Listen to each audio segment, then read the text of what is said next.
রবিবার রাজ্যে নির্বাচনের দিন ঘোষণা করেছেন মুখ্য নির্বাচন কমিশনার জ্ঞানেশ কুমার। তারপরই 24 ঘন্টার মধ্যে প্রথম দফার প্রার্থী তালিকা ঘোষণা করেছে বাম ও বিজেপি। মঙ্গলবার প্রার্থী তালিকা প্রকাশ্যে আনলেন তৃণমূল সুপ্রিমো মমতা বন্দ্যোপাধ্যায়, যেখানে সন্দেশখালী থেকে বসিরহাট প্রার্থী ঘোষণার কৌশলী চাল শাসক শিবিরে। প্রার্থীদের নাম ঘোষণা হতেই সীমান্ত থেকে সুন্দরবনে শুরু হয়েছে দেওয়াল লিখনের কাজ। প্রার্থীদের মধ্যেও ধরা পড়েছে আত্মবিশ্বাস। সমস্ত প্রার্থীরাই জেতার ব্যাপারে 100% আশাবাদী। 2021 লোকসভা নির্বাচনে বসিরহাট কেন্দ্রে বিপুল জয় পেলেও সন্দেশখালী বিধানসভা কেন্দ্রে অল্প ব্যবধানে পিছিয়ে থাকা ভাবিয়েছিল শাসক দলকে। প্রায় 7,500 ভোটে সেই পিছিয়ে থাকা বা পরাজয় অস্বস্তি তৈরি করে দলের অন্তর্মহলে। তাই এবারের নির্বাচনে শুরু থেকেই সতর্ক তৃণমূল কংগ্রেস। প্রার্থী তালিকায় একাধিক চমক এনে কৌশলগত বার্তা দিতে চেয়েছে দল। সেই সঙ্গে প্রার্থী বদল ঘিরে জোর চর্চাও শুরু হয়েছে সন্দেশখালীতে। সুকুমার মাহাতোকে সরিয়ে উত্তর 24 পরগনা জেলা পরিষদের সদস্য ঝর্ণা সর্দারকে প্রার্থী করা হয়েছে।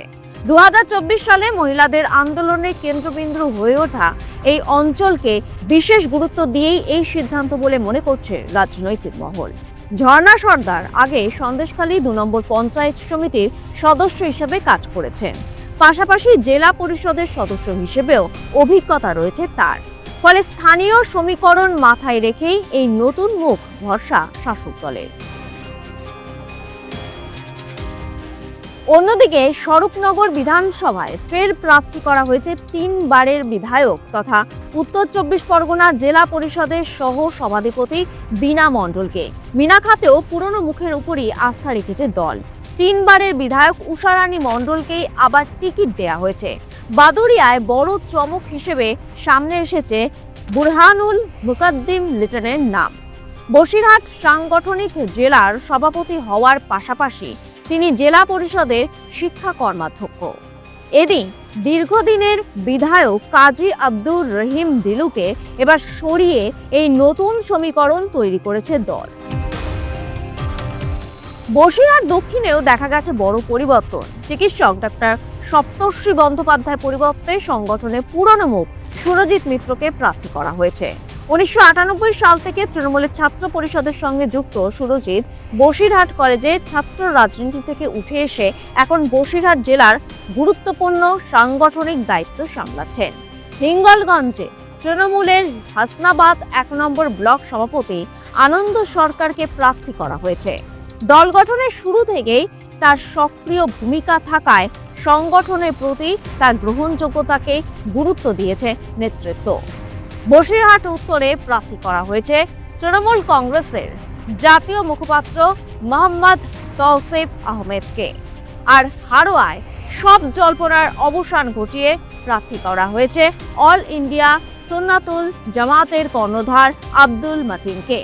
আব্দুল মাতিনের কথায় তিনি শিক্ষা জগতের মানুষ, রাজনীতিকে তেমন কোনো আগ্রহ রাখেন না। তবে দেশ ও রাজ্যের বিচ্ছিন্নতা ও ধর্মীয় অসহিষ্ণুতার মোকাবিলা করতে রাজনীতির ছত্রছায়া ভীষণভাবে প্রয়োজন। তার কাছে একমাত্র ধর্মনিরপেক্ষ দল তৃণমূল কংগ্রেস। আমি শিক্ষা জগতের মানুষ, সেবা জগতের মানুষ। পলিটিক্স করতে হবে জীবনে আমি কখনো মনে করিনি, কিন্তু দেশ আর রাজ্যের বিচ্ছিন্নতা, ধর্মীয় অসহিষ্ণুতা এক চূড়ান্ত জায়গায় পৌঁছে যাওয়ার কারণে আমার মনে হয়েছে এই সমস্ত পরিস্থিতির মোকাবেলা করতে গেলে কোনো না কোনো একটা পলিটিক্সের ছত্রছায়া আসা উচিত। সব দল যেখানে কেউ হিন্দুর কথা বলে, কেউ মুসলমানের কথা বলে, কেউ খ্রিস্টানের কথা বলে, আমার ভালো লেগেছে মমতা ব্যানার্জি, অভিষেকজি এনারা সব মানুষকে নিয়ে চলার কথা বলেন। তাই আমার ভালো লেগেছে তাদেরকে নিয়েই পথ চলা। আমার দেশ, আমার এই রাজ্যটা যাতে ভালো থাকে তার জন্য যদি কিছু কাজ করতে পারি তাহলে আমার জীবন সার্থক হলো। সবাই সমান, আমি কোনো গোষ্ঠীদ্বন্দ্বে বিশ্বাসী না। আর আপনাদের মতো সাংবাদিক বন্ধুদের কাছে অনুরোধ, দয়া করে বিচ্ছিন্নতামূলক প্রশ্ন করবেন, ঐক্যে শান্তির প্রশ্ন করবেন। এমন কিছু বাইট বার করে নেওয়ার চেষ্টা করবেন না যাতে মানুষে মানুষে বিভেদ বাড়ে। এটা আপনাদের কাছে আমার অনুরোধ, প্লিজ। দল চেয়েছে আমাকে ডেকে নিয়ে এসেছেন, তার জন্য আমি দলের কাছে কৃতজ্ঞ, খুব আনন্দিত। যদি আমি দল বিশ্বাস করেছেন যখন দলের বিশ্বাসের সাথে যদি আমি বিশ্বাসঘাতকতা করি, এটা চরম বেইমানি করা হবে। আর পরে জেতা হারা সেটা নির্ভর করবে এলাকার মানুষের উপরে। যদি মানুষ ভোট দিয়ে জেতায়, নিশ্চয়ই কাজের যোগ্যতা, কাজের জায়গা পেলে আরও অনেক কিছু কাজ করার ইচ্ছা আছে। জেতার ব্যাপারে আপনি আশাবাদী? দেখুন, যারা ভোটে লড়ে সবাই তো আশাবাদী থাকেই থাকে, আর আমি একটু বেশি আশাবাদী, কারণ আমি মানুষের ক্ষতি কখনো করিনি, ভালোর চেষ্টা করেছি।